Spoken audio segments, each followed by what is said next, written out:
Hi friends, welcome to our channel. ఈరోజు మన ఛానల్లో దోసకాయ పచ్చడి ఎలా చేసుకోవాలో చూసేద్దాం. ఇది అన్నంలోకి చాలా బాగుంటుందండి. అన్నం మొత్తం ఈ దోసకాయ పచ్చడితోనే తినేస్తారు, అంత టేస్టీగా ఉంటుంది.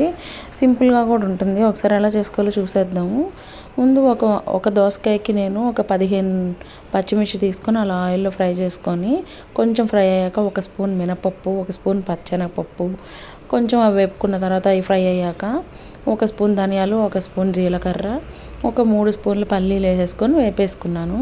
అన్నీ వేగిపోయిన తర్వాత లాస్ట్లో ఒక 2 స్పూన్స్ నువ్వులు వేసుకున్నాను. పక్కకి మిక్సీ జార్లోకి తీసుకొని పక్కన పెట్టుకోవాలి. తర్వాత ఒక 2 టమోటాలు అలా సన్నగా వేయించుకొని వేసేసుకోవాలి. అవి వేగిన తర్వాత మనం ముందుగా కట్ చేసుకున్న సన్నగా దోసకాయ వేసేసుకోవాలి. అందులోకి కొంచెం చింతపండు, కొంచెం కొత్తిమీర వేసేసుకోవాలి. తర్వాత కొంచెం వెల్లుల్లి రబ్బలు కూడా వేసుకుంటే టేస్ట్గా ఉంటుంది. ముందుగా మనం వేసుకున్న పచ్చిమిర్చి వాటిని కొంచెం సాల్ట్ వేసుకొని మిక్సీ పట్టేసుకోవాలి మెత్తగా.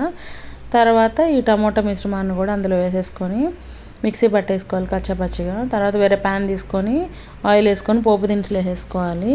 తర్వాత మనం ఆ పచ్చడిని ఇందులో వేసేసుకొని ఒక 2 మినిట్స్ అలా ఫ్రై చేసుకుంటే అన్నంలోకి చాలా టేస్టీగా సూపర్గా ఉండే పచ్చడి రెడీ అయిపోయిందండి. మీరు కూడా ఒకసారి ట్రై చేసి చూడండి. మీకు కనుక నచ్చితే నా వీడియోని లైక్ చేయండి, షేర్ చేయండి.